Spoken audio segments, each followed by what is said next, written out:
Қайырлы күн менің оқырмандарым. Менің аты жөнім Смағұлова Айгерім. Мен осы керек ақпарат YouTube каналын жүргіземін.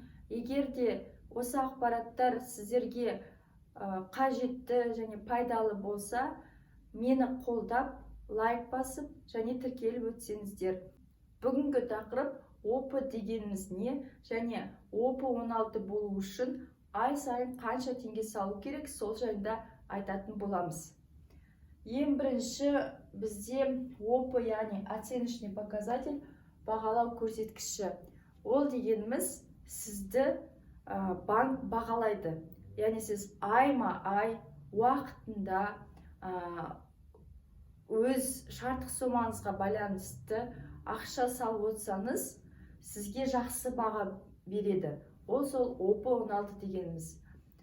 Және ОП 16-дан 74-ке дейін болады. Ең максималды 74-ке дейін жетеді. Егер де ОП 16-ға толса, банктың проценті 5%. Ал егер де 48-ден 74-ке дейін болса, онда ол түседі, яғни 3,5%-ке береді.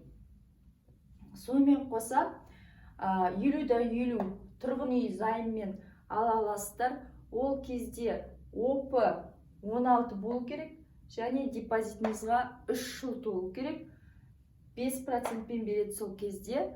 Табыс көзін растамайсыздар. Переоплата өте аз болады. Яғни басқа мемлекеттік бағдарламаларға қатыспайтын жандар үшін өте қолайлы болып саналады. ОП, яғни тікелей вознаграждениеға байланысты. Ай сайын бізге банктың тарапынан 2% сыйақы түсіп отырады. Оны сіздер 20%-тік сыйлық ақымен шатастырып алмаңыздар. Ол мүлде қатысы жоқ. Яғни мына 2%-ке байланысты. Ол 2% тікелей мына ай сайынғы салатын ақшаңызға байланысты. Сол 2% жоғары болсын десеңіз, 2%, яғни вознаграждениеңіз көп болсын десеңіз, онда сіз ақшаны молынан салуыңыз керек. Енді ОП-ны қалай есептейміз және банктың вознаграждениясын қалай білуге болады, қанша болу керек екендігін.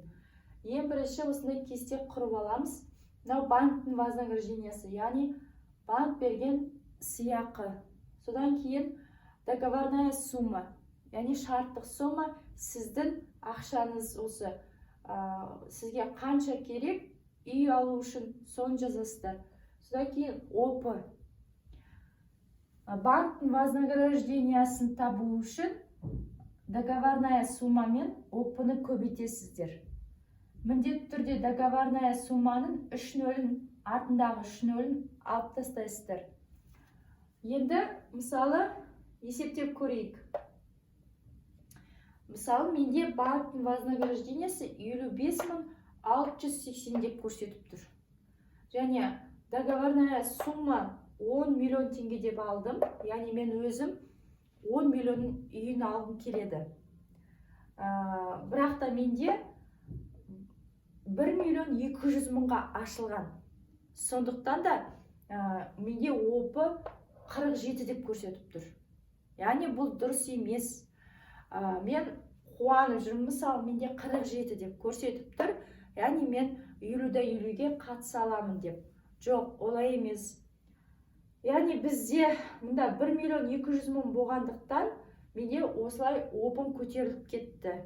Олай неге ашады? Мысалы, консультанттар неге бізге басында ашқанда сразу 10 миллионға ашпайды? Себебі 1.200.000-ға ашылғандықтан мен ай сайын 15.000-нан, 16.000-нан сондай ғана төлеу керек болам ай сайын. Ал егер де маған 10 миллион ашып берсе, мен сонда 150.000-нан ай сайын төлеу керек. Өзімнің мысалы зарплатам 150.000, мен қалай ай сайын депозитке 150.000 салам деп қорқып, мен ашпай қоям. Сондықтан бізге басында осылай 1.200.000 немесе 2,5 миллион деп солай аз ақшамен ашып береді. Сосын бізде ОП-да көп көрсетіп тұрады. Енді бұны біз қалай есептейміз? Опыны есептеу үшін жаңағы 55.680-ді бөлеміз 10.000-ға. Яғни банктың вознаграждениесін бөлемін договорная суммаға. Бізде договорная сумманы 3.0-ін алып тастадым. Яғни 10 миллионның 3.0-ін алып тастағанда 10.000 шығады. 55.680-ді 10.000-ға бөлгенде 5,568 ғана болды. Сонда менде опым 6, енді бүйтіп жоқтай алғанда 6 ғана деген сөз. Мен 47 деп қуанып жүрмін, а ол не бары 6 ғана. Солайынан сіздер шатаспаңыздар. Сондықтан осыны жазып алыңыздар.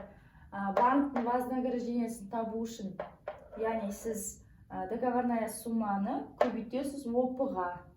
Ал егерде опыны тапқыңыз келсе, банктың вознаграждениесін бөлесіз договорная суммаға. Міндетті түрде 3.0-ін алып тастайсыз.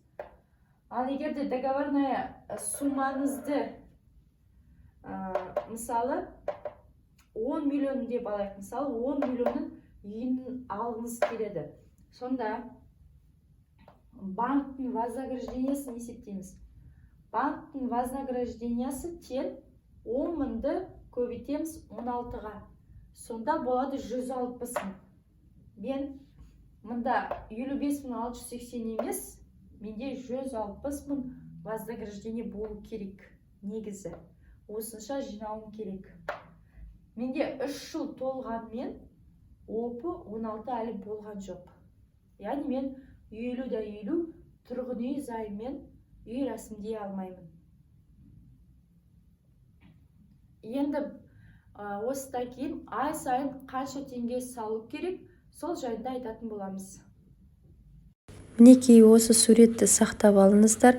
Ең бірінші жыл белгіленген, 3 жыл, 4 жыл, 5 жыл, солай 15 жылға дейін. Сосын банктың проценті және опы, содан кейін сарыдағы договорная сумма, яғни сіздің үйіңіздің құны, сосын 50% банк беретін ақша көктегі. Енді мен өзімдікін іздеймін. Мұнда 10 миллион теңге таптым не сарыда, содан кейін маған 5 миллионды қарызға береді. Және маған опы 16 болу үшін 150.000 теңгеден жинау керек екен.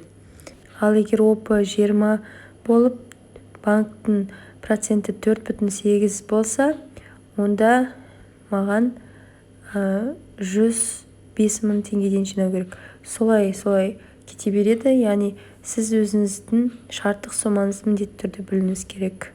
Назарларыңызға рахмет.